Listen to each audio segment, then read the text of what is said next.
안녕하세요. 인천 계산동에 사는 강경순입니다. 평생 자식들 뒷바라지 하느라 한시도 마음 편할 날 없었는데 아들과 딸이 모두 출가하고 비로소 저와 남편 둘만의 고요하고 자유로운 시간이 시작되었습니다. 그 느낌이란 마치 오래된 무거운 외투를 벗어던지고 나서야 숨이 트이는 것 같달까요. 손주 재롱 보러 가는 것도 좋지만 이제는 아침에 눈을 떴을 때 아무에게도 맞춰주지 않아도 되는 삶이 주는 해방감이 더 크게 와닿습니다. 늦잠을 자더라도 죄책감이 없고 점심을 거르고 차 한 잔으로 때워도 그 누구의 눈치를 볼 필요가 없습니다. 남편은 3년 전 공무원으로 정년퇴직했습니다. 젊을 땐 과묵하고 묵묵했던 사람이었지만 요즘은 말수가 더 줄어든 것 같기도 합니다. 그래도 연금은 꼬박꼬박 들어오고 병치레 없이 살아주는 것만으로도 고맙게 생각하고 있습니다. 우리가 사는 곳은 35평짜리 아파트 한 채.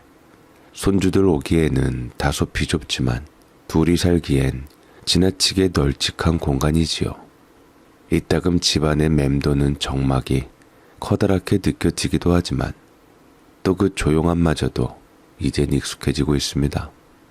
정리하자면 지금 저는 아주 평범하고 고요한 노년을 살고 있습니다. 하루하루 큰일 없이 지나가고 시간은 천천히 흐릅니다.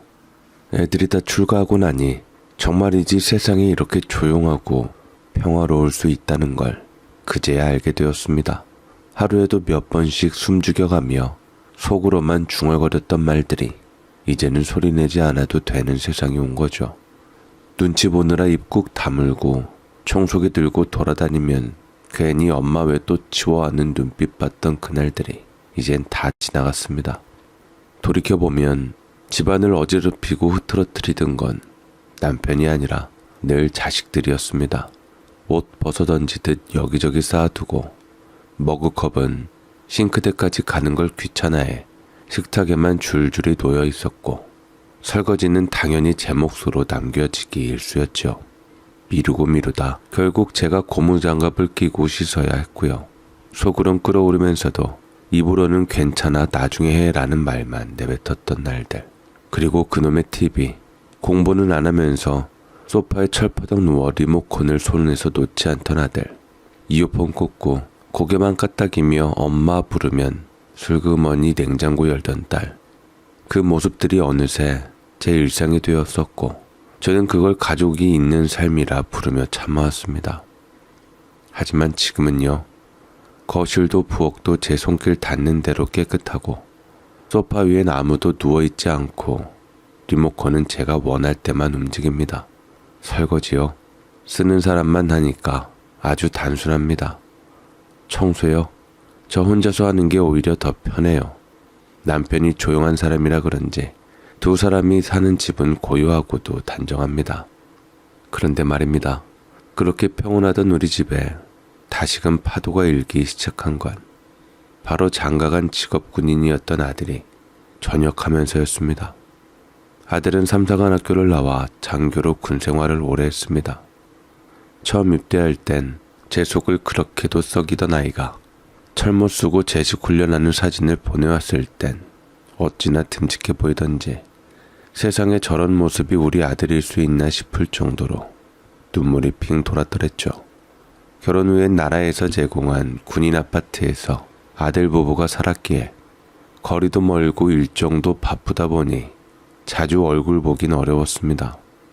그겐 저에겐 오히려 복이었습니다. 며느리랑은 솔직히 남의 집 딸이라 불편하기도 하고 가끔씩만 보고 싶었습니다. 며느리도 10월도 무섭겠지만 요새는 시어미도 며느리 무섭습니다. 일상은 그대로 유지하면서 며느리라는 존재는 거리감 있는 관계로 머물러 있는 게 제겐 딱 좋았습니다. 그런데 갑작스럽게 그 평화가 깨어지는 사태가 벌어졌습니다. 바로 아들이 뭘 잘못했는지 그 위로 더 못 올라가고 중간에 전역을 했답니다. 전역을 해서 직장을 잃었으니 난리 날 상황이고 더욱이 제 취직이 애매하게 35살에 나왔으니 뭘 먹고 살아야 할지도 갑갑했습니다. 무엇보다 나라에서 지원해주는 집을 잃게 되었으니 오갈 데 없는 신세가 되고 말았지요.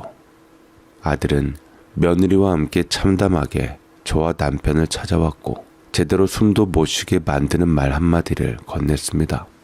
엄마, 어쩔 수가 없을 것 같아요. 우리 엄마 집에서 잠깐 지내야 할 것 같아요. 잠깐이면 얼마나? 네? 엄마 섭섭해요. 지금 그거 따지게 생겼어요? 저희 지금 길바닥에 나앉게 생겼다고요. 그 말이 제 귓속에 떨어지던 때 저는 너무도 잘 알고 있었습니다. 그 잠깐이란 말이 얼마나 긴 세월을 뜻하는지. 서울엔 집값이 하늘을 찌르고 아들이나 며느리 모두 일자리를 옮길 형편이 못 된다는 걸 모르지 않으니 대놓고 안 된다고도 못하겠더군요. 고개를 끄덕이면서도 속으로는 수십 번 마음속에 방정리를 시작했지요. 남편과 둘이서 누리던 35평의 평온한 공간에 이제 4명의 식구가 다시 발을 들여놓게 되는 상황. 그 자체로 숨이 턱 막혔습니다. 나와 남편은 아들이 합가하겠다는 말을 꺼낸 그날 밤 아무 말 없이 마주 앉아 오래도록 침묵을 지켰습니다. 평소 말수가 적은 사람인데도 그날따라 남편은 더더욱 조용했고 저 역시 마음속으로 수없이 많은 경우의 수를 굴려봤습니다. 자식들만 부모랑 합가하기 싫은 거 아닙니다. 저희들도 독립한 자녀랑 합가하면 불편한 건 마찬가지였기에 고민이 되었던 것이죠. 어떻게 말하면 덜 상처를 줄 수 있을까? 혹은 그냥 받아들이고 살아야 하는 걸까? 그러다 결국 우리가 평생 모아놓은 노후자금 중 일부를 내어주는 것으로 결론을 내렸습니다. 솔직히 말하면 참 쓰기 싫은 돈이었습니다. 노후엔 여행도 좀 다니고 몸이 아프면 좋은 병원도 가고 갑작스러운 일이 닥쳐도 당황하지 않을 여유로 남겨둔 돈이었거든요. 그런데 그 돈을 덜컥 꺼내 아들 전세 자금으로 얹어줄 수밖에 없었습니다. 딱 1억, 그 이상의 부담은 감당할 자신이 없었습니다. 남편도 제 손을 꼭 잡으며 말했습니다. 더는 안 돼. 이건 우리 둘의 마지막 안전망이야. 알았어. 걱정하지 마. 저와 남편은 합가한다는 아들에게 1억이란 돈을 내어주었고 무조건적으로 합가한다는 아들은 1억을 받고 잠시 흔들렸던지 지 안사람이랑 얘기를 한 다음 전해주겠다고 했습니다. 처음에는 1억 가지고 요즘 어딜 전세를 얻냐 했지만 그래도 요새 신축 임대주택도 많이 나와 있고 해서 그것이 잘 되었던지 대출로 해서 들어갈 수 있게 되었습니다. 그렇게 아들은 우리 도움을 받아 전세 계약을 했고 나머지는 대출을 안고 시작했습니다. 처음엔 마음이 불편했지만 이왕 이렇게 된 거 우리도 아들 내외도 편하게 살 수 있다면 그걸로 되었다 싶었습니다. 그래도 따로 살아주는 것만으로도 고마웠으니까요. 그런데 시간이 지나자 조금씩 보이기 시작했습니다. 부모와 자식들 삶에 어딘가 어긋나는 톱니바퀴가 끼워져 있다는 걸요. 아들은 저녁 후 여기저기 직장을 기웃거리다 지인의 소개로 보험 일을 시작했습니다.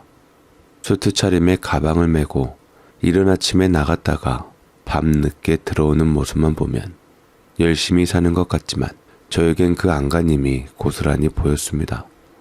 실적 압박에 시달리며 누구에게든 전화를 걸어야 하는 직업, 전화를 받는 사람의 반응에 하루 기분이 좌우되는 일이란 걸 저는 너무 잘 알고 있었거든요. 며느리는 전과 다름없이 다니던 회사를 계속 다녔고 그래도 두 부부는 열심히 사는 것 같아서 다행이다 싶었죠. 하지만 그렇게 따로 살게 되었다는 안도감은 오래가지 않았습니다. 원래 주말만 오는 줄 알았던 아들 부부가 이젠 평일 저녁에도 연락 한 통 없이 들이닥치기 시작했던 것입니다. 아들 내외의 아파트는 저희 아파트와 15분 정도 거리에 있어서 멀지 않았습니다. 그래서 퇴근 후에 부부가 나란히 저희 집으로 오기 시작했던 겁니다. 처음에는 엄마, 오늘은 밥 먹고 갈게요 하며 아들이 웃는 얼굴로 인사를 건네길래 그래도 보기 좋다 싶어 냄비 뚜껑을 열었습니다. 그런데 그게 하루 이틀, 사흘이 되더니 이젠 일주일 내내가 되어가더군요. 살림이 빠듯하다는 말을 하도 반복하길래 대출금에 쪼들리며 사는 젊은 부부가 그래도 우리를 의지하는구나, 그렇게 스스로를 설득했지요. 아들이 밥값으로는 엄마 밥이 최고야 하고 말하면 그게 빈말인 줄 뻔히 알면서도 또 부엌으로 발이 갔고요. 하지만 그게 계속되다 보니 어느 순간부터 저는 제 집 부엌에서도 숨을 참고 움직이게 되었습니다. 쌀이며 반찬이며 국거리까지 하루아침에 동인하고 김치통에 젓가락이 몇 번 오갔는지까지 세게 되는 날이 오더군요. 심지어는 미리 해둔 반찬통에 내일 먹으려고 남겨둔 나물까지 싹 비워져 있었던 날, 남편은 한숨을 쉬었지만 그것 가지고도 저는 자식들이 잘 먹었으니 괜찮았습니다. 아들 부부가 외식도 제대로 못하고 대출금에 허덕이니 그래도 엄마가 챙겨주면 좋겠지, 그렇게 생각했습니다. 며느리가 한사코 식사 준비를 돕겠다며 부엌에 들어오겠다는 것도 괜찮아, 너 피곤하잖아 라며 제가 막았고요. 손이 빠른 편이니 이 정도는 괜찮다 여겼던 겁니다. 그런데요, 그게 매번이 되니 자식들도 슬슬 질렸던지 다른 것을 요구하기 시작했습니다. 엄마, 요즘 해물탕 안 해줘요? 아니면 지난번 소갈비 진짜 맛있었는데 이번엔 국물 자작하게 해줄 수 있어요? 넉넉히 해서 저희도 좀 싸주세요. 집에서 꺼먹으니까 맛있더라고요. 처음엔 도와준다는 마음이었는데 이젠 얹혀 사는 걸 돈 아끼는 방식이라 여기는 듯 보였죠. 말을 꺼내자니 모질게 느껴질 것 같고 참자니 내 마음만 다 달아가는 것 같고 처음엔 그러려니 했습니다. 그 말들이요, 처음엔 그냥 부탁처럼 들렸거든요. 하지만 이게 한두 번 쌓이다 보니 그게 부탁이 아니라 요구처럼 들리기 시작하더군요. 심지어는 오늘은 반찬이 좀 간소하네요 라는 말을 들었을 때 젓가락을 든 손이 잠시 멈췄습니다. 이게 무슨 상황인가 싶더군요. 제가 언제부터 맛집처럼 평가받는 사람이 되었는지, 아니 언제부터 기대에 부응해야 하는 사람이 되었는지 말입니다. 남편은 그저 조용히 밥만 먹고 있었고 저는 어느새 아들 내외가 오는 저녁 시간이 두렵기 시작했습니다. 무엇보다 더 그랬던 것은 어버이날이 왔을 때는 핑계를 대며 집에 오지 않았던 것입니다. 맨날 우리 집에서 저녁을 먹고 갔던 녀석이 어버이날에는 둘 다 일이 있다며 쏙 나가는데 누가 녀석들한테 바란 것도 없고 해달란 것도 없었는데 녀석들은 어버이날에 얼굴도 들이밀지 않고 전화도 없이 쏙 빼고 오질 않았습니다. 남편은 그저 어이없어서 헛웃음을 짓더라고요. 우리 아들 잘 키운 거 맞나 회의가 드네. 아니, 어떻게 어버이날 때만 이렇게 쏙 빠져? 당신도 너무 공들이지 마. 다 필요 없다 정말. 됐어요. 정말 바빠서 잊었나 보지. 덕분에 오늘은 쉬겠네요. 일부러 어버이날이니 쉬라고 안 오나 봐요. 저는 우스갯소리로 답했지만 아들은 끝까지 전화 한 통이 없었고 그나마 저녁 때쯤 딸내가 와서 가까이서 외식을 하고 손주들에게 카네이션 받은 걸로 만족해 했습니다. 참으로 얄밉게도 다음 날은 언제 그랬냐는 듯 밥을 또 얻어먹으러 온 겁니다. 천연덕스럽게 어버이날 얘기는 전혀 언급 없이 말이지요. 남편이 한마디 하려는 것을 제가 겨우 말렸고 저도 참 착잡하기만 했습니다. 저렇게 자기만 아는 애들이 어떻게 사회생활을 하는지 말입니다. 아침마다 장 보러 갈 목록을 써야 하고 손이 많이 가는 재료들을 정리하면서 한숨부터 나오는 겁니다. 싱크대 위에 놓인 오징어며 소갈비를 보면 그 무게만큼 제 어깨도 축축 처졌고요. 하루는 손이 덜 가는 반찬으로만 상을 차려봤습니다. 콩나물 무침, 멸치볶음, 계란말이, 그리고 시래기국. 그날따라 며느리는 수저를 들다 말고 한마디 했습니다. 오늘은 뭔가 엄마 컨디션이 안 좋으신가 봐요. 웃으며 말했지만 제 마음엔 그 웃음이 비수처럼 바뀌었습니다. 청소며 설거지며 음식 준비까지 하루에도 수차례 허리를 굽히다 보면 저녁쯤엔 이 집이 누구 집인지조차 헷갈릴 만큼 저는 지쳐 있었습니다. 남편과 조용히 아침을 먹던 그 고요한 시간이 어느새 그리워지기 시작했지요. 더군다나 가장 불편했던 건 따로 있었습니다. 우리 집 출입문 비밀번호를 아들 부부가 알고 있다는 사실이었죠. 처음엔 아들 혼자만 알고 있었던 건데 어느 순간부터 며느리도 자유롭게 문을 열고 들어오더니 이젠 초인종조차 누르지 않고 거실 문을 벌컥 열고 들어오는 게 일상이 되어버렸습니다. 엄마, 우리 왔어요. 어머니, 저희 왔어요. 그 인사 한마디에 놀란 가슴을 진정시켜야 했던 적이 한두 번이 아니었습니다. 머리에 곱게 틀어올린 헤어롤을 급히 벗어야 했고 낮잠 자던 남편은 벌떡 일어나 눈을 비비며 안경부터 찾았지요. 언제 들어올지 모르는 발걸음에 우리는 점점 우리 집에서조차 긴장을 놓지 못하는 신세가 되었습니다. 남편과 단둘이 마주 앉아 입에 대지도 않은 국을 앞에 두고 말했습니다. 도저히 안 되겠네 이거. 비밀번호부터 바꿔야 하지 않겠어? 우리도 사생활이란 게 있잖아. 그렇지. 내가 당장 바꿔볼게. 참, 자식 무서워서 비밀번호를 바꿔야 한다니. 자기네들 비밀번호는 죽어도 안 가르쳐주면서 우리 비밀번호는 알아가지고 제 집 드나들듯 하는 것부터 아니지. 남편은 긴 한숨을 내쉰 뒤 고개를 끄덕이며 제 말에 동의했습니다. 하지만 그러고도 남편은 차마 바꾸질 못하고 며칠을, 아니 몇 주를 망설였습니다. 저도 남편이 망설이기에 괜히 독촉할 수 없었지요. 아이들 마음 다칠까봐, 괜한 오해라도 살까봐, 그리고 혹시라도 그걸로 틀어지게 될까봐 그렇게 이러지도 저러지도 못한 채 지내게 되었습니다. 그러다가 아들 부부가 여느 때처럼 비밀번호를 편히 누르고 함께 찾아와 앉더니 조심스럽게 얘기했습니다.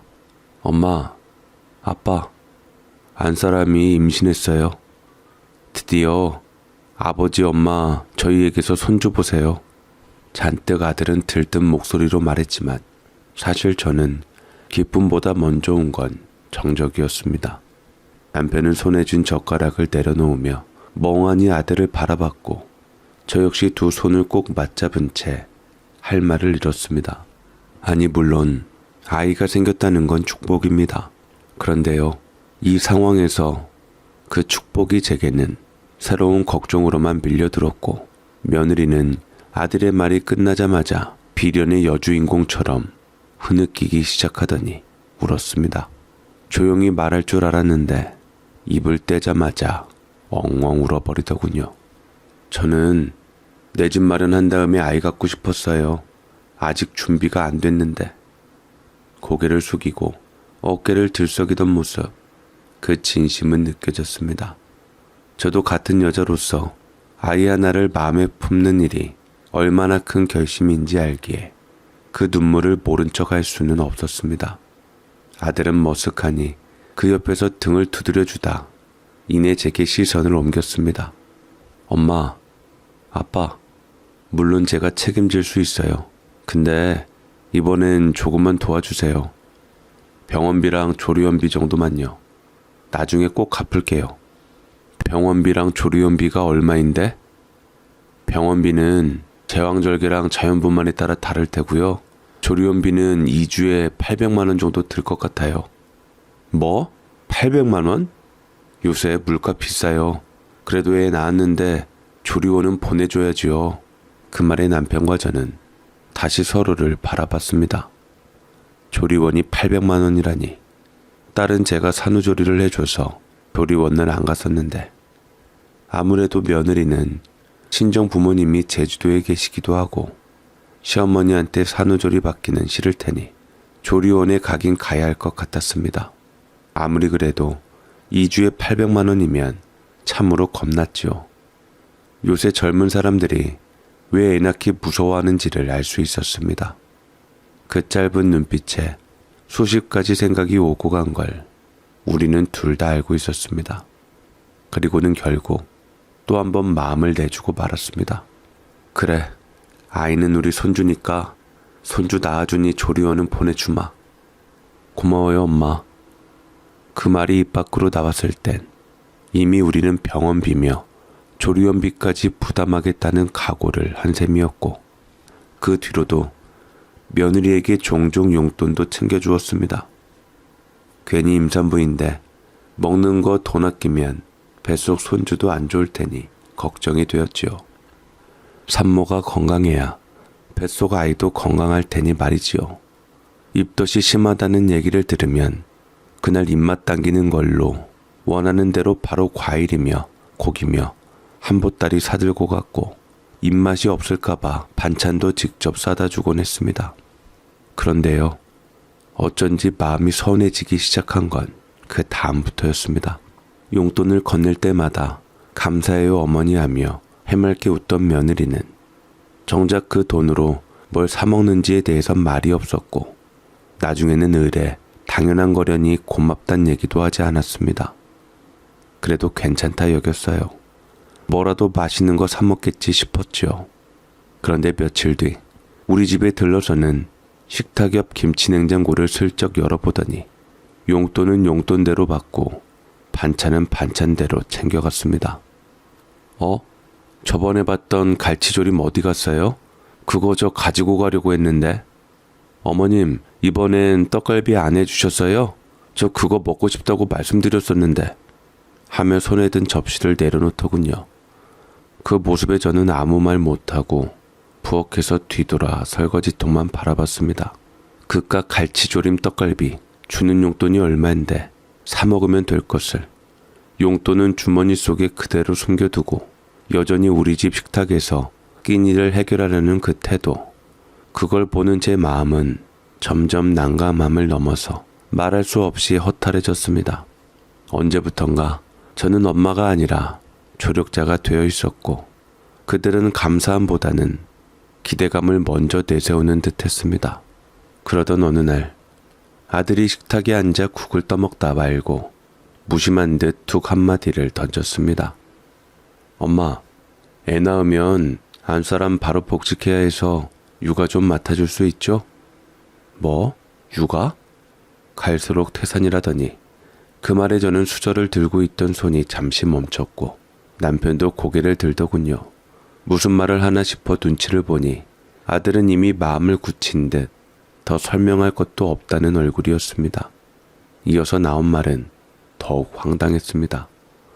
나라에서 100만 원씩 지원 나오는데 그거 어린이집 보내면 다 날라가요.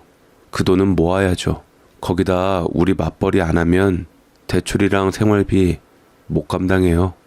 그제서야 저는 그 애가 왜 그렇게도 당연하게 말하는지 이해하기 시작했습니다.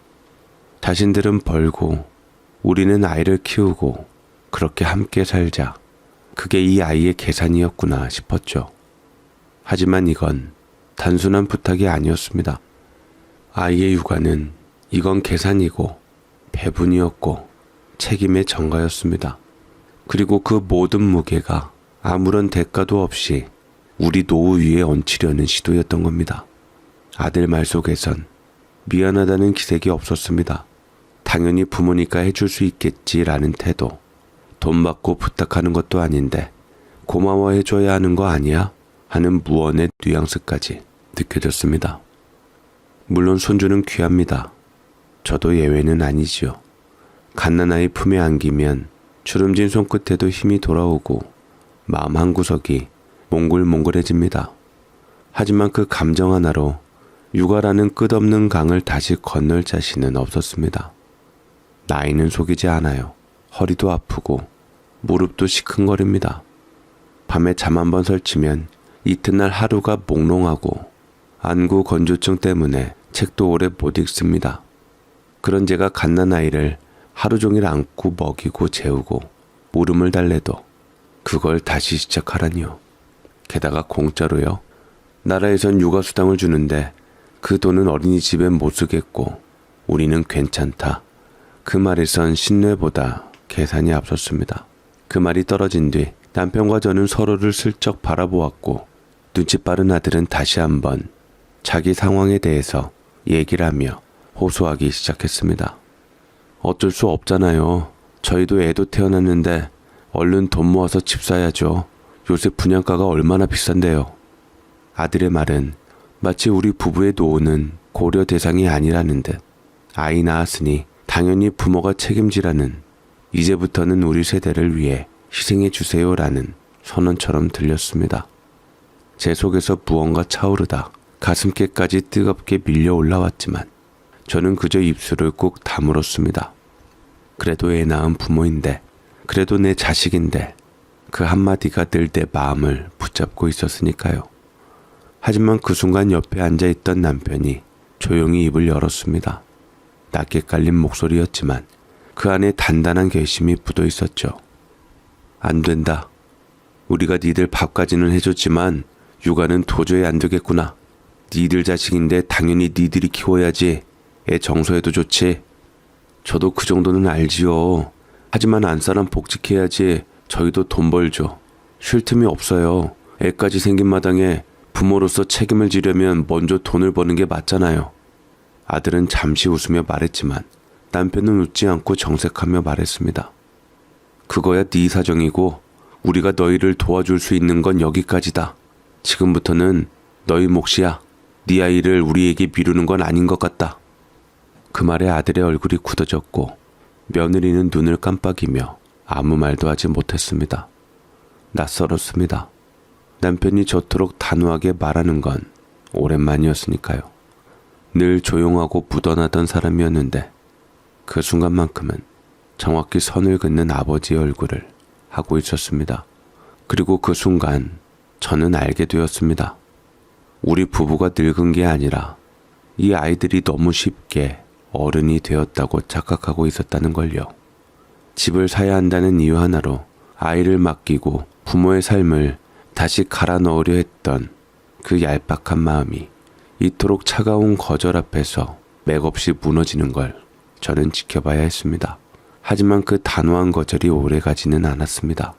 얼마 지나지 않아 또다시 예상치 못한 상황이 닥쳐왔습니다. 휴일이었습니다. 남편은 오전에 산책을 다녀와 거실 소파에 앉아 신문을 넘기고 있었고 저는 오랜만에 밀린 빨래며 정리할 생각에 주방에서 물을 데우고 있었습니다. 그런데 갑자기 현관 비밀번호가 삑삑 소리를 내며 풀렸고 이어서 다급하게 문을 여는 소리가 들렸습니다. 어머니, 죄송해요. 갑자기 회사에서 근무하라고 해서요. 대체 근무 수당이 크다는데 거절 못하겠더라고요. 금방 끝나니까 진짜 금방이니까 애 좀 부탁드릴게요. 뭐? 아니 갑자기. 죄송해요. 금방 올게요. 며느리는 그렇게 일방적으로 말하며 잔뜩 짐이 들은 가방을 내려놓고선 손주를 제품에 덜컥 안겨놓고는 인사도 제대로 하지 않고 문 밖으로 휙 사라졌습니다.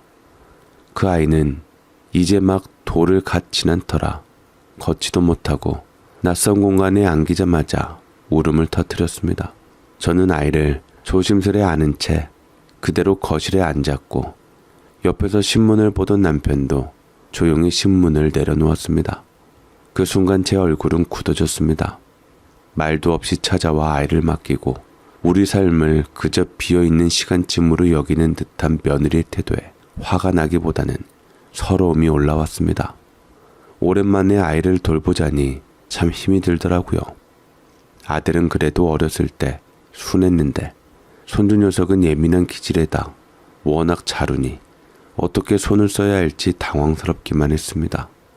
저녁 시간이 다 돼서야 부랴부랴 아들과 함께 돌아온 며느리는 저를 보자마자 아무 말 없이 손주를 안더니 제 얼굴빛이 좋지 않다는 걸 눈치챘는지 아들에게 속닥속닥 말했고 아들도 심기가 불편한 듯 갑자기 말을 뱉었습니다. 엄마, 손주 돌보시는 게 그렇게 힘든 일이에요? 다른 시부모님들은 손주 못 봐서 안달인데 왜 저희는 보여드린다고 해도 그렇게 싫어하세요? 그 말에 저는 숨이 턱 막히는 느낌을 받았습니다. 그의 눈에는 정말로 제가 손주 보는 걸 싫어하는 사람으로 보였던 걸까요? 아니면 그저 본인의 죄책감을 덜어내기 위해 그렇게라도 저를 몰아세우고 싶었던 걸까요? 말문이 막혔습니다. 싫어서 그런 게 아니었습니다. 힘들어서 그런 거였습니다. 늙은 몸으로 아기 하나를 보는 일이 하루가 멀다 하고 무너지는 체력과 싸우며 눈을 떼지 못하는 일이 생각보다 훨씬 크고 깊은 노동이라는 걸 아들이고 며느리고 정말 모르는 것 같았습니다. 그렇다고 그 자리에서 내 마음을 다 쏟아낼 수도 없었습니다. 손주가 제 품에 안겨 웃고 있었고 남편은 말없이 부엌에서 물을 끓이고 있었으니까요. 그저 저는 웃지 못한 채 조용히 고개만 돌렸습니다. 서러움과 피로가 동시에 덮쳐오는 기분 속에서 이제 이 아이들에게 부모가 아닌 자원으로 살아야 하는 건가? 그 생각이 가슴에 쿵 하고 내려앉았습니다. 며느리는 아이를 안고 물 한 모금 마신 뒤 그제야 제 눈을 똑바로 바라보며 말했습니다. 어머니, 오해는 하지 마세요. 저도 이러고 싶진 않아요. 근데 저희 친정은 제주도잖아요. 가까이만 있었어도 진작 친정에 맡겼어요. 어머니한테 이렇게 아쉬운 소리 안 했죠. 그 말이 아주 천천히 무겁게 제 가슴으로 가라앉았습니다. 처음에는 그냥 변명처럼 들렸습니다. 하지만 곱씹을수록 그 말 안에 자리 잡은 무게가 느껴지더군요. 나는 어쩔 수 없이 시댁에 손을 벌리고 있다. 이 상황이 미안하지만 내가 택할 수 있는 유일한 방법이다. 당신이 아니면 우리 아이는 돌봐줄 사람이 없다. 그 말 속에 제주도는 물리적인 거리 이상으로 저와 이 아이 사이를 갈라놓는 긴 벽처럼 느껴졌습니다. 며느리에게 친정은 그저 먼 곳이 아니라 위로받고 안겨 쉴 수 있는 유일한 안전지대였습니다.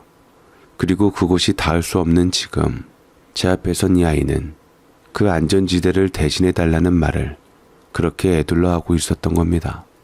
하지만요, 그 말이 제 마음에 닿기까지는 꽤 많은 시간과 체력이 필요했습니다.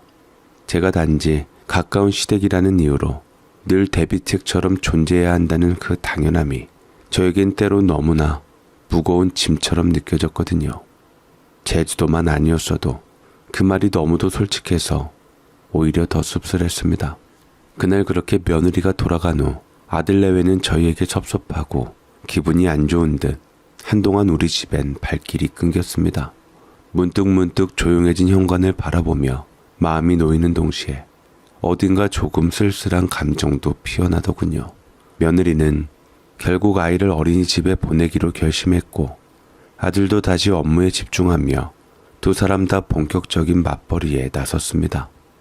한동안 집안은 고요했고 오랜만에 평범한 일상으로 되돌아가는 듯했습니다. 그런데요, 그 평온함도 오래가지는 않았습니다. 어린이집이라는 공간이 결코 만만한 곳이 아니더군요. 손주는 기질도 예민한 데다 몸이 약한 편이었습니다. 날씨만 조금만 변해도 콧물이 흐르고 기침이 시작되더니 곧 열이 오르기 일쑤였죠. 어린이집은 그런 아이들로 북적이다 보니 전염병도 끊이지 않았습니다.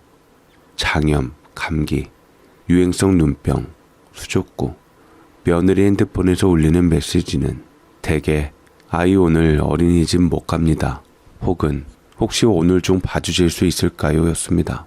결국 상황은 다시 제자리로 돌아왔습니다.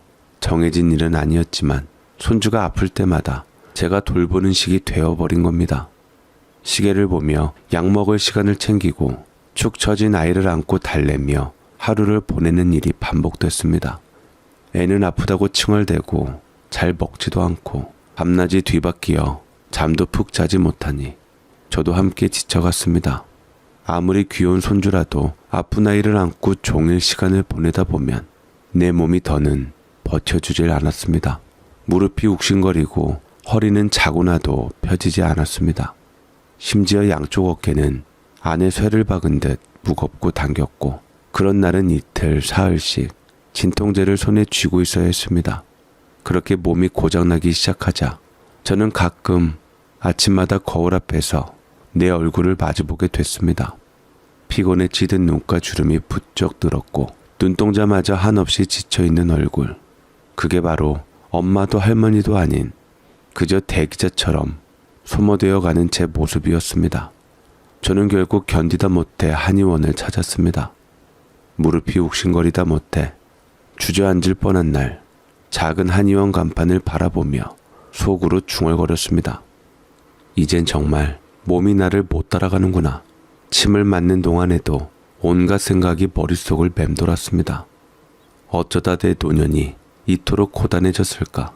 아이들이 다 출가하면 비로소 내 삶이 시작될 줄 알았는데 이젠 누군가의 인생을 대신 살아주는 것 같은 하루하루였죠. 집에 돌아오니 남편은 평소처럼 조용히 TV를 보다가 말했습니다. 어쩔 수 없는 일이잖아. 당신밖에 없는 걸 우리가 이해해야지. 나도 알지. 애는 어린이집 있다고 하도 아프면 가까이 있는 부모가 결국 돌보게 되고 아들 외에는 돈 벌려고 일해야 하는 거 아는데 아는 것과 견디는 건 다르잖아. 내가 이해는 하지만 내 몸은 너무 힘들고 내 마음은 더는 버틸 여유가 없을 때 그 상황을 누가 대신 살아주는 것도 아니잖아. 내가 오죽 힘들면 그러겠냐고. 남편은 TV를 리모컨으로 끄고 이내 내 앞에서 나를 위로해 주었고 저는 그저 서럽기만 했습니다. 그렇게 겨우겨우 버텨가던 때 예고도 없이 아들 부부가 씩씩거리면서 함께 찾아왔습니다. 현관문을 열고 들어온 얼굴은 단단히 굳어 있었고 그 표정만으로도 무언가 좋지 않은 이야기를 하러 온 걸 직감할 수 있었죠. 혹시 애가 아픈가? 내가 뭐 실수했나? 별의별 생각이 다 들었는데 아들이 울먹이며 말을 꺼냈습니다. 엄마, 우리 준수 말이야. 준수가 왜 어디 아픈 거야? 저는 걱정스럽게 말을 했고 아들은 고개를 젓자 며느리는 준수를 붙잡고 눈물부터 쏟아내었습니다. 아들도 덩달아 눈시울이 붉어지더니 이내 숨을 고르며 말했습니다. 눈도 잘 못 마주치고 말도 옹알이도 못하고 이상하다 해서 병원 데려가 봤더니 병원에서 자폐 스펙트럼이라고 하더라고요. 뭐? 우리 준수가? 그 말에 저는 머리를 한 대 세게 얻어맞은 것처럼 멍해졌습니다. 손주가 자폐. 도무지 믿기지 않았고 숨을 크게 들이쉬지 않으면 금방이라도 주저앉을 것 같았습니다. 저는 준수를 보며 이리저리 살펴봤는데 아들이 그렇게 얘기를 하니 그렇게 보였고 그때 며느리가 준수를 채가며 저를 노려보았습니다.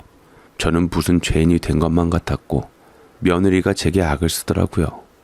이게 다 어머님 탓이에요.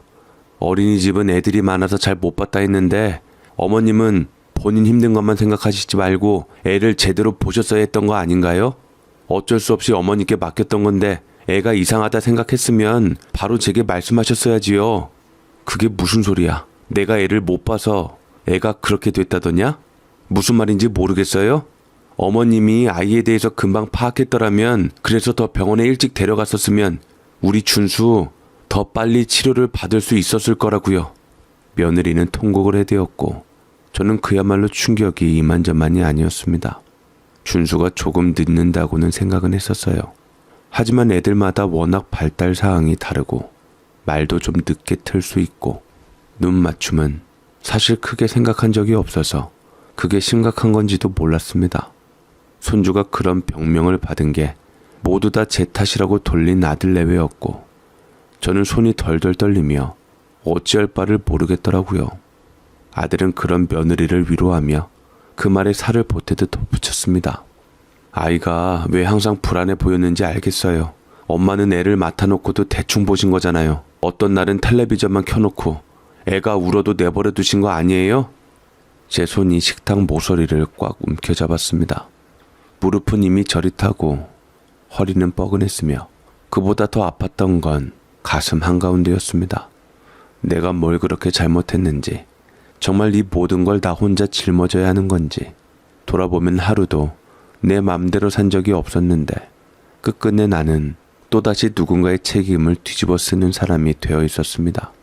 남편은 듣는 게 거북스러웠던지 그런 말 할 거면 당장 나가라며 이제껏 손주 봐줬더니 고맙다고는 못할 망정 그 탓을 하냐며 소리를 질렀고 아들 내외는 엄마가 애를 못 봐서 애 치료 시기를 놓쳤으니 다 책임지라는 듯 소리를 지르고 나갔습니다. 저는 남편 앞에서 펑펑 눈물을 쏟았고 남편은 속상한 마음에 애 봐준 공은 없다더니 어떻게 그걸 다 우리에게 떠넘길 수 있냐고 덩달아 가슴을 쳤습니다. 저는 손주 걱정에 잠 한숨을 제대로 자질 못했고 마음이 답답한 나머지 손주의 소식을 알기 위해서 아들에게 다시 연락을 했습니다. 아들은 대답 대신 퇴근하고 찾아뵙겠다고 했고 이번에는 며느리는 안 오고 아들이 손주만 데리고 왔지요. 아들은 원망스러운 얼굴로 저와 남편을 바라보더니만 단호하게 말했습니다. 엄마, 아빠, 진짜 손주를 봐주시면서 이상한 거 못 느끼셨어요? 그때 조금만 빨리 알아봤으면 치료도 빨랐을 텐데 얼마나 아픈 애들이 많은지 저명한 교수님한테 보려면 1년 대기 후에 봐야 한대요. 1년이나 기다려야 한다고? 그럼 그동안 준수는 잘 모르겠어요. 어떻게 해야 할지. 다른 병원도 대기가 다 너무 길어서 진료보기도 힘들대요. 온몸이 얼어붙는 것 같았습니다. 말끝마다 비수가 되어 날아왔고 저는 젓가락을 내려놓을 수밖에 없었습니다. 그 말은 의심이 아니라 비난이었고 공격이었습니다. 하지만 남편은 그런 아들의 말에 고개를 갸웃거리며 되받아쳤습니다. 그럼 어차피 진료까지 1년이나 대기했다가 치료받아야 한다면 더 일찍 발견한다 한들 치료를 못 받는 거 아니냐. 내가 좀 알아보니까 너무 어리면 약도 못 쓰고 놀이치료밖에 방법이 없다는데 의사한테 보인 게 아니니 확실한 것도 아니고 소아정신과 말고 일반 정신과에서 보긴 봤어요. 준수는 확실한 자폐라고 했어요. 모른 척 하시고 싶은 마음 알겠지만 어떻게 해서든 엄마 아버진 책임감에서 벗어날 수 없다고요. 뭐? 책임감? 너 지금 말 다 했냐? 이제 와서 이런 얘기 하는 건 아니지만요. 일단 놀이치료라도 먼저 받아봐야 할 것 같아요. 어쨌든 저희는 지금이 급해요. 놀이치료비가 한 달에 몇십만 원씩이나 든다던데 그거라도 좀 도와주세요. 그동안 손주 맡아주셨던 거 생각하면 그 정도는 가능하시잖아요. 말끝은 낮았지만 뜻은 분명했습니다. 당신들 탓이니 당신들이 책임지라는 거였습니다. 저는 그 말을 듣는 순간 입안 가득 피로가 고이는 걸 느꼈습니다. 이젠 금전적인 요구까지 아무렇지도 않게 내미는 자식이 과연 언제부터 이렇게 된 걸까? 그 긴 생각이 머리를 스쳤지요. 남편은 더 이상 참지 못했습니다. 침착하게 숟가락을 내려놓고 등을 펴고 앉았습니다. 그건 아니지. 우리가 너희를 도운 건 손주를 위해서였고 부모로서 해줄 수 있는 마음이었지. 책임지라고 들이밀 수 있는 권리가 아니야. 아들의 표정이 굳었고 뒤늦게 찾아온 며느리는 결국 또 울음을 터뜨렸습니다. 그 울음은 조용히 쏟아지는 눈물도 아니고 억지로 꾹 참고 참다 끝내 무너져버린 사람의 흐느낌도 아니었습니다. 마치 누가 들어야만 하는 것처럼 누군가 죄책감을 느껴야만 그 눈물이 의미 있을 것처럼 감정을 퍼붓듯 쏟아내는 눈물이었습니다. 어머니, 하나밖에 없는 손주예요. 그 애가 지금 얼마나 힘든데 어쩌면 그렇게 냉정하게 굴 수 있어요? 그 말을 들으면서 저는 눈을 감았습니다. 냉정하다는 말이 제게도 낯설지 않았습니다. 어릴 적부터 억센 삶을 살아왔고 자식들에게도 늘 단단한 엄마였으니까요. 하지만 이 순간 그 말이 왜 그렇게 가슴을 찌르는지 모르겠습니다. 나는 냉정한 사람이 아닙니다. 단지 너무 오래 참아왔던 것뿐이죠. 아들도 곁에서 한마디를 덧붙였습니다. 엄마 아빠만 그런 게 아니에요. 다들 그렇게 도와요. 다들 부모 노릇하는 거예요. 우린 지금 너무 힘들고 진짜 기대는 데가 여기밖에 없어요. 그 말에 마음 한켠이 다시 약해졌습니다. 기댈 곳이 여기밖에 없다는 그 말. 그게 사실이라는 걸 저는 누구보다 잘 알고 있었으니까요. 그래서 결국 저는 지갑을 열었습니다. 당장 필요한 거면 써라. 치료는 받아야지. 얼마 전에 한 푼 두 푼 모아서 넣은 자유롭게 넣은 적금 탄 돈 500만 원 조금 넘게 다른 은행으로 갈아타려고 찾아놨는데 그걸 아들에게 내놨습니다. 어쩌면 저희 마음보단 제 불안을 잠시 덮기 위한 돈이었습니다. 하지만 그 순간 남편이 조용히 그러나 단단한 목소리로 말했습니다. 대신 이게 마지막이다. 다신 우리한테 뭐 바라지 말아라. 아들은 눈을 피했고 며느리는 손등으로 눈물을 닦았습니다. 우리가 지금 이 나이에 병원 가면 의사도 무리하지 마세요란 말부터 한다. 니들 키우느라 집도 못 바꾸고 퇴직금도 흩어졌고 이젠 우리도 병원비가 더 급한 나이다. 근데 이렇게까지 하고 나면 다음엔 뭘 달라고 할 거냐. 남편의 말은 길지 않았지만 오래도록 눌러두었던 한숨 같은 것이었습니다. 우리가 늙어서도 너희한테 부양해달라 하면 너희는 그렇게 줄 수 있겠냐? 네 자식은 네가 능력껏 봐라. 그게 부모다. 그 말 앞에서 아들도 며느리도 더는 말이 없었습니다. 무거운 정적이 거실을 가득 메웠고 나는 조용히 부엌으로 몸을 돌렸습니다. 뜨거운 물이 주전자 안에서 부르르 끓고 있었고 내 마음도 그 안에서 오래전부터 펄펄 끓고 있었는지도 모르겠습니다. 그날 이후 남편의 말이 먹혔던지 아들의 연락은 점점 뜸해졌습니다. 전에는 하루 걸러 들어오던 메시지나 전화도 끊겼고 며느리의 잦던 방문도 완전히 멈췄습니다. 그런데 이상하게도 우리는 그 침묵을 불안해하지 않았습니다. 오히려 남편과 나는 그 적막 속에서 비로소 숨을 고를 수 있었고 집안 곳곳에서 우리만의 리듬을 다시 찾아가기 시작했지요. 아침엔 함께 커피를 내리고 늦은 오후엔 동네 공원을 천천히 걸으며 손을 마주잡고 밤이면 서로 다른 책을 읽으며 같은 조명 아래 앉아있는 그 시간이 그토록 당연하면서도 그리웠던 일상이었습니다. 우리는 말없이 같은 결심을 했습니다. 자식이라는 이름으로부터 이제는 조금씩 벗어나기로, 그들의 삶은 그들 몫으로, 우리의 삶은 우리 손으로 지켜내기로. 그 평화가 일주일, 열흘, 보름쯤 되었을까요? 오밤중이었습니다. 현관에서 삑삑하는 소리와 함께 비밀번호가 풀리는 기계음이 들렸습니다. 문은 조용히 그러나 아주 당당하게 열렸고 잠옷을 입고 거실에 앉아있던 우리는 순간 그 자리에 얼어붙었습니다. 어둠을 가르고 들어선 사람은 아들과 며느리였습니다. 그들의 얼굴엔 지친 기색보다 무언가 쌓이고 억눌렸던 감정이 뚜렷하게 실려 있었습니다. 아들은 문을 닫자마자 우리를 향해 말했습니다. 이제 와서 연락도 안 받고 문도 바꿔버릴까봐 불안하더라. 혹시 우리 또 손주 병원비 대달라 그럴까봐 거리 두는 거야? 어떻게 엄마 아버지가 나한테 이럴 수가 있어요? 그 말은 단순한 서운함이 표현이 아니었습니다. 나는 그 자리에 앉아 가슴속이 저릿해지는 걸 느꼈습니다. 가족이라는 이름 안에 기대와 요구, 부담과 채무가 뒤섞이기 시작하면 그건 더 이상 사랑이 아니라 관계의 거래로 변해버리는 걸 저는 뼈저리게 느꼈습니다. 아들이 말이 끝나자마자 남편이 조용히 일어났습니다. 두 손을 허리에 올린 채 무겁게 숨을 내쉰 그는 잠시 말을 고르고 나서 낮고 단호한 목소리로 말했습니다. 네 심정 모르는 거 아니다. 하지만 계속해서 우리에게 손주 치료비를 바라니 우리도 이제 더는 감당할 수가 없다. 우린 지금도 병원 한번 갈 때마다 눈치 보고 약값 계산하면서 살아가고 있어. 이대로 가다간 너희 책임까지 우리가 끌어안고 늙어가게 생겼어. 남편의 말에 아들은 고개를 푹 숙이지도 고개를 끄덕이지도 않았습니다. 그저 굳은 표정으로 제 앞에 서서 말없이 입술만 깨물었습니다. 그러자 남편이 다시 말했습니다.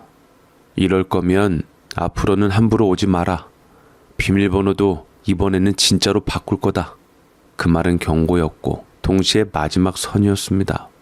아들은 며느리와 함께 원망을 쏟아내었고 남편은 아들과 며느리를 큰 소리로 내쫓으며 싸움을 한 뒤 아들과 며느리가 돌아가자마자 현관 도어락 비밀번호를 즉시 바꾸어 버렸습니다.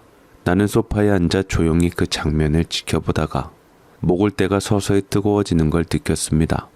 이건 분명 우리가 내린 옳은 결정이었습니다. 자식에게 휘둘리지 않기 위해, 우리 인생을 지키기 위해서. 그런데도 마음 한편이 편치 않았습니다. 불 꺼진 집 며느리의 눈물 섞인 얼굴과 손주의 조용한 눈망울이 자꾸 떠올랐습니다. 나는 결국 조용히 남편에게 말했습니다. 내가 틀린 거 알아. 당신 말이 맞고 우리가 더 도와주면 안 되는 것도 아는데 그래도 손주 생각하면 그냥 모른 척 하기엔 마음이 너무 무거워. 그 애가 태어났을 때부터 내가 좀 더 빨리 눈치챘으면 지금보단 덜 힘들지 않았을까 싶어. 그건 분명 자책이었습니다. 아이가 처음 낯설게 울던 날, 다시 천천히 생각해보니 눈을 마주치지 않고 혼자 노는 걸 반복하던 모습들이 기억 속 잔상에 남았습니다. 그때마다 원래 그런가 보다 하며 넘겼던 나날들이 지금이 후회로 되돌아와 마음을 후비고 있었습니다. 그래서 저는 결국 남편 몰래 통장 한쪽을 열었습니다. 노후자금에서 떼어둔 1,000만 원. 그 돈을 봉투에 담으며 속으로 되뇌었습니다. 이건 아이를 위한 거야. 절대 너희 부모를 위한 게 아니야. 내 손주를 위해서 내가 지금 해줄 수 있는 마지막 일이니까. 그리고 그 봉투를 아들에게 건넸습니다. 단 한마디만 덧붙이며 말이죠. 다시는 우리를 원망하는 눈으로 보지 말아라. 이건 나도 참 많이 망설인 끝에 내린 결정이야. 하지만 그 1,000만 원을 건넨 이후에도 아들과 며느리는 고맙다는 소리 한마디를 안 하고 챙겨갔고, 아들이 또 치료비를 달라고 한 건 이번이 마지막이 아닐 거라는 직감이 들었습니다. 이렇게까지 몰리는 내 자식을 그냥 놔두면 손주는 더 힘들어질 거라는 두려움이 들었지요. 그리고 내 자식 앞에서 끝이다라고 선을 긋는 그 단호함에 대한 끝없는 죄책감, 그 모든 마음이 뒤엉켜 저는 결국 남편 몰래 또 다른 적금의 질을 마음먹었습니다. 은행 창구 앞에서 번호표를 뽑고 통장을 꺼내며 무언가를 꿀꺽 삼키려던 그 순간 제 핸드폰으로 걸려온 남편의 전화가 저를 깨웠습니다. 당신 지금 어디야? 거짓말하지 말고 솔직하게 말을 해. 그 짧은 물음에 저는 도망치듯 답할 수밖에 없었습니다. 거짓말을 하니 심장이 유난히 뛰는 것은 나이가 들어도 익숙해지지가 않더라고요. 그냥 장 보러 나왔어요. 지금 당신에게 할 말이 있으니까 조심히 말할 때 허튼 짓 하지 말고 들어와. 지금 들어오면 모든 걸 묻지 않을 테니까. 저는 남편이 이미 모든 것을 다 알고 있다 생각이 들었고 어쩔까 말까 하다가 이 상황에서 남편 마음마저 잃는 게 두려웠던 저는 결국 통장 해지를 하지 못하고 집으로 돌아가게 되었습니다. 집에 도착하니 역시나 이미 알고 있는 듯 통장 서랍이 열려 있었고 남편은 고요하게 식탁에 앉아 저를 기다리고 있었습니다. 나는 더는 숨길 수 없었습니다. 식탁 의자에 조용히 앉아 남편 앞에서 손을 모은 채 조심스럽게 말했습니다. 그게 난 그냥 애가 불쌍해서. 우리 손주잖아. 이왕 시작한 치료 중간에 끊기게 하고 싶진 않았어. 남편은 한동안 말이 없었습니다. 그 침묵이 오히려 더 무서웠습니다. 말없이 고개를 끄덕이며 이해해주던 그 사람이 이번엔 단단히 화가 났다는 걸 저는 눈빛만 봐도 알 수 있었습니다. 도저히 안 되겠다. 아예 오늘 가서 끝장을 좀 보고 오자. 애가 어디가 얼마나 안 좋은지, 우리 도움이 어디까지 필요한 건지 잘 얘기 듣고 오자고. 그래야 우리 마음도 편할 거 아니야. 다른 것도 아니고 우리 손주 일인데. 남편의 그 말 한마디로 상황은 정리됐습니다. 설사 손주에 대한 책임감이 아니더라도 아들 내외 형편에 한 푼이라도 벌려고 아등바등하는 것 뻔히 아는 상황에서 손주에 대한 병원비나 치료비까지 대기는 무리가 있어 보이기는 했습니다. 네 자식이니까 네가 알아서 하라고 한다면 우리 또한 무책임한 부모가 되는 건 맞았습니다. 다른 것도 아니고 손주가 아픈데 말이지요. 우리 노후자금을 쪼개 쓰더라도 설령 집을 팔더라도 손주 치료비는 대주고자 남편이랑 가면서 말을 맞췄고 저도 남편도 그 점에 대해서는 동의하기로 했습니다. 일단 언제 어떻게 살지 모르는 노후보다는 급한 손주일부터 해결을 보고 싶은 마음이 컸지요. 그게 부모인 우리 진심이었습니다. 우리는 조용히 집을 나섰고 아들의 아파트 현관 앞에 도착했을 때 남편은 주저함없이 초인종을 눌렀습니다. 그동안 비밀번호를 알고도 일부러 피하고 거리 두며 지냈던 그 문을 이젠 남편이 먼저 열겠다고 나선 겁니다. 그런데 문이 열리자 예상과 달리 안에는 아들과 며느리의 모습이 없었습니다.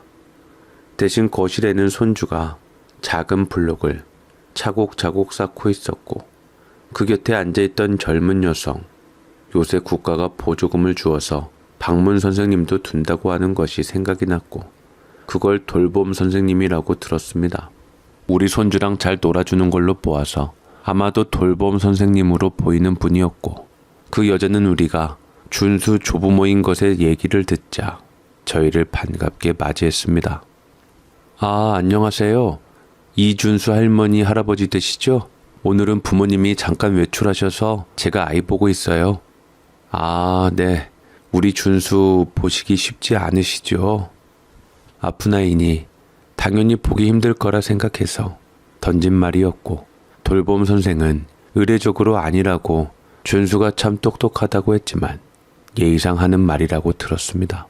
허나 그동안 준수가 안 본 사이 뭔가 똑부러진 느낌이 나기는 했습니다. 손주는 우리를 보자 반가운 듯 눈도 잘 마주치며 고개를 들었고, 작은 발을 벌떡 일으켜 저에게 달려오다가 다시 주저앉았습니다. 그 모습에 가슴 한쪽이 다시 울컥했지만 남편은 눈을 고정한 채 조용히 그 아이를 바라봤습니다. 그때 돌봄 선생님이 아이 옆에 앉으며 말했습니다. 빈말이 아니라 준수가 정말 똘똘해요. 집중력도 좋고 기억력도 남다르고요. 말은 지금 언어 치료받고 있는 중이라서 그런지 조금씩 트이기는 하더라고요. 제가 아이들을 많이 만나봤지만 이렇게 조리 있고 규칙을 잘 따르는 아이는 드물어요. 남편과 저는 그 말을 듣고 잠시 눈빛을 교환했습니다. 그리고 제가 조심스레 물었습니다. 근데 자폐 진단 받았다고 들었거든요. 자폐 아이가 그렇게 할 수도 있나요?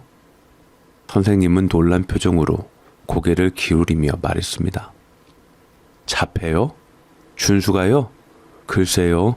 제가 보기에는 크게 이상이 없어 보이는데, 요즘은 자폐 스펙트럼이라는 말이 참 넓게 쓰이긴 해요. 근데 이렇게 눈 마주치고 의사표현도 분명한 아이가 자폐 스펙트럼 진단을 받았다니 저는 조금 의문이에요. 그럼 선생님이 보시기엔 준수가 괜찮다는 말씀이신 건가요? 네, 제가 그래도 15년 정도 애들을 돌봐왔는데 제가 볼 때는 준수는 지극히 발달 단계에 잘 부합하고 있는 아이예요. 그 말은 마치 가슴속 어딘가에 숨겨두고 있던 말을 누군가가 대신 꺼내준 것처럼 들렸습니다. 심장이 두근두근거리며 다시 손이 떨려오기 시작하더라고요. 돌봄 선생님의 준수가 정상이라는 말이 귓가에 맴돌면서 나는 아이를 한참 바라보다가 이제야 선명해지는 퍼즐 조각들을 조심스레 맞춰보기 시작했습니다. 그동안 받았던 수많은 전화, 흘려들었던 비난, 그리고 내게 돌아왔던 책임이라는 이름의 날카로운 화살들. 집으로 돌아온 아들과 며느리를 문 앞에서 마주했을 때 나는 더는 참을 수 없었습니다. 그동안 내 안에 쌓여있던 감정들이 문턱까지 차올랐고 나는 아주 조용한 목소리로 물었습니다. 준수, 자폐 진단서 좀 줘봐라. 네? 그게 갑자기 무슨 말이에요? 못 들었냐? 준수가 진단을 받았으면 진단서가 있을 거 아니야? 그거 내놔보라고. 아들의 얼굴이 굳어졌고 며느리를 서로 쳐다보며 당황해하고는 어쩔 줄을 몰라 했습니다. 아들은 일단 서랍을 찾는 신용을 하더니만 자폐 진단서가 어딨는지 잘 모르겠다고 했고, 남편은 언제 녹음을 했던지 돌봄 선생님이 말한 준수의 정상 소견을 들려주었습니다. 그리고 직접 준수를 앞에다 대고 말을 했습니다. 준수 얘가 어딜 봐서 자폐냐? 말도 조금씩 트이고 있고 돌봄 선생님이 준수처럼 똑똑한 애는 없다고 하던데. 그 선생님이 그런 말을 해요? 그 선생님이 전문가도 아니고 어떻게 알겠어요? 그래? 애 10년 넘게 잘 돌본 사람이 그렇게 말하면 맞는 말 아니냐? 그리고 며느리는 당황한 듯 아들을 바라보았고, 아들 또한 우물쭈물하더니만 별 수 없이 솔직하게 털어놓기로 마음먹었던지 천천히 고개를 숙인 채 말했습니다. 그게 어머님도 보셨으니까 아실 거잖아요. 준수 상태 심상치 않았어요. 가까운 병원에 찾아가서 의사 선생님도 정밀 검사를 받아보라 하시길래 처음엔 저도 그렇게 믿었어요. 정확하진 않아도 병원에서 의심된다고 했고 아이 반응이 좀 느려서 당연히 그럴 거라고 생각했어요. 며느리의 목소리가 떨려왔고 남편은 괘씸한 듯 크게 한마디 하려 했지만 제가 침착하게 말리며 다시 한번 물었습니다. 근데 지금은 준수가 정상이라는 거야? 그게 밝혀진 게 언제야? 아들은 며느리와 다시 눈치를 보더니만 마지못해 고개를 끄덕이며 대답했습니다. 나중에 정밀 검사했는데 별다른 문제 없다고 하더라. 그냥 발달이 좀 느렸던 거라고 하는데 그렇다고 확실하게 또 단정 지을 수 없대. 자폐가 워낙 스펙트럼이라서 그 자체로 범위가 넓어서. 그러니까 아니라는 거지? 나도 얼마 전에야 알았어. 진짜 안지 얼마 안 됐어. 그 순간 나는 손끝이 떨리는 걸 느꼈습니다. 숨이 막혔고 심장이 조이는 듯 했고 가슴 밑바닥에서 무언가가 무너져 내리는 기분이 들었습니다. 그럼 왜 그걸 지금 말해? 왜 진작 말 안 했어? 너 우리가 얘기 안 했으면 계속 속이려고 했었던 거 아니냐? 대체 왜 엄마를 이렇게 힘들게 만들었는데? 그 질문에 아들은 말문이 막혔고 곁에선 며느리는 얼굴을 붉히며 눈만 껌뻑였습니다. 한참을 우물쭈물하다가 아들이 겨우 입을 뗐습니다. 그땐 말 꺼내기 힘들었어요. 이미 돈도 받았고 엄마가 너무 마음 써주셔서 괜히 말하면 실망하실까봐. 나는 그 말에 더는 아무 말도 하지 못했습니다. 실망? 이미 실망은 오래전에 끝났습니다. 고작 돈 때문에, 내가 손주를 위한 건네는 돈 때문에 나를 상처 입히고 힘들게 하고 어떻게 엄마한테 자식이 그럴 수 있는지 새삼 소름이 돋을 정도였습니다. 그건 실망이 아니라 배신이었고 모욕이었고 가장 깊은 상처였습니다. 결국 남편은 한참을 참은 끝에 치가 떨린다는 듯 입을 열었습니다. 말끝마다 흔들리는 감정을 꾹꾹 눌러 담은 목소리였습니다. 이제 다신 찾아오지 마라. 이게 마지막이다. 우린 더 이상 너희한테 휘둘리며 살지 않을 거다. 너 같은 자식 필요 없어. 준수도 꼭 너같이 한번 길러봐서 우리랑 똑같은 감정 한번 느껴봐라. 그 말에 아들은 고개를 푹 숙였고 며느리는 아무 말 없이 아이를 안고 흐느꼈습니다. 문이 닫히는 소리조차 서늘하게 느껴졌고 거실 안엔 한동안 누구도 말을 하지 않았습니다. 남편도 나도 말보다 더 많은 것들을 가슴속에서 되씹고 있었습니다.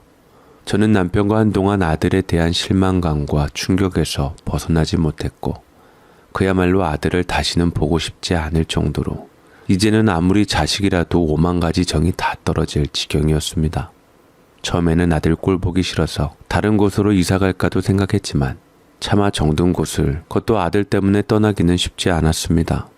그렇다고 다른 사람한테도 차마 자식한테 속았다는 얘기는 못하고 그저 그렇게 자연스럽게 멀어지다가 천류는 함부로 못하는 만큼 언젠가 나중에 인연이 닿으면 또 만날 수 있다는 믿음으로 저희는 살기로 했습니다. 저희는 생각을 정리할 겸 가까운 바다 여행을 떠나게 되었고 이틀 정도 호텔에 머문 다음에 집에 돌아왔는데 여행에서 돌아오는 날 아들은 저희를 아파트 앞에서 기다리며 저를 다시 찾았습니다. 이번엔 아무도 데려오지 않았고 고개를 숙인 채 주머니에서 구겨진 봉투 하나를 꺼냈습니다. 엄마, 이거 그때 주신 치료비 다 못 모았지만 먼저 1,000만 원부터 드릴게요. 늦어서 죄송해요. 제가 돈에 허덕이다 보니까 눈이 헷가닥 되었나 봐요. 진심으로 잘못했어요.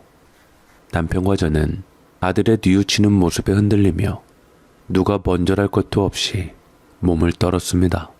그 아이가 그렇게까지 낮은 목소리로 한 번도 본 적 없는 진심 어린 눈빛으로 말하는 걸 보니 내 가슴속 어딘가에 걸려있던 돌덩이가 조금씩 녹아내리는 걸 느꼈습니다.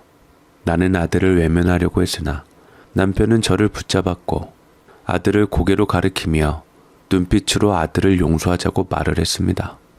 저는 어찌해야 할지 몰랐고 그냥 용서하자니 또 아들이 같은 짓을 반복할 것 같았고 상처를 받을까 싶어서 쉬이 결정을 할 수 없었으나 아들이 진심으로 뉘우치는 듯 펑펑 눈물을 흘리고 무릎 꿇고 주저앉으니 저는 마음이 움직이지 않을 수 없었습니다.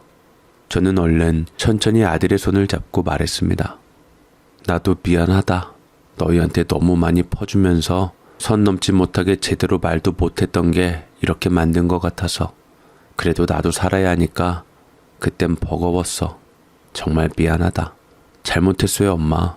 저 인생 허투루 살았나 봐요. 제가 진짜 아들한테도 부모님께도 잘못했어요. 용서해 주세요. 그렇게 우리 둘은 오랜 침묵 속에서 말 대신 서로의 손을 꼭 잡고 있었습니다. 그게 우리가 할 수 있는 가장 솔직한 화해 방식이었습니다. 그 뒤로 아들은 전처럼 무작정 들이닥치는 일이 없어졌습니다. 며느리도 조심스럽게 연락을 해오며 무언가를 부탁하기보단 그냥 안부를 묻는 문자 한 통을 보내는 정도로 거리를 유지했습니다. 아이도 건강하게 자라고 있고 아들 부부는 그들만의 삶을 꾸리기 위해 고군분투하고 있습니다. 우리도 비로소 마음의 무게를 조금 덜어낸 채 조용한 일상으로 돌아올 수 있게 되었습니다. 우리 부부는 눈물로 시작했던 부모 역할도 이제는 삶의 중심에서 한 걸음 물러나 스스로를 지켜내는 것으로 마무리되어야 한다는 걸 뼈저리게 배웠습니다. 자식이 힘들어할 때마다 모든 걸 내어주는 삶, 그게 사랑이라 믿었던 시절도 있었지만 그런 사랑이 결국 우리를 지우는 일이 될 수 있다는 걸 이제야 깨달았습니다. 우리가 우리 삶을 단단히 지킬 때 비로소 자식도 우리를 하나의 인격체로 자기 삶을 살아가는 사람으로 존중하게 된다는 걸 그 긴 시간의 우여곡절 끝에 알게 되었습니다. 자식에게서 완전히 등을 돌리진 않되 더는 나를 소진시키지 않고 도움을 줄 땐 선을 지키고 받아들일 땐 내 감정부터 돌아보는 일, 그건 우리 부부가 선택한 노년의 존엄이고 또 부모로서 내릴 수 있는 마지막 결단이었습니다. 이제 우리는 누구의 희생도 아닌 우리 두 사람의 평온을 위해 조용히 그러나 단단하게 남은 인생을 살아가려 합니다. 철없는 아들에 대한 제 사연 읽어주셔서 감사드립니다.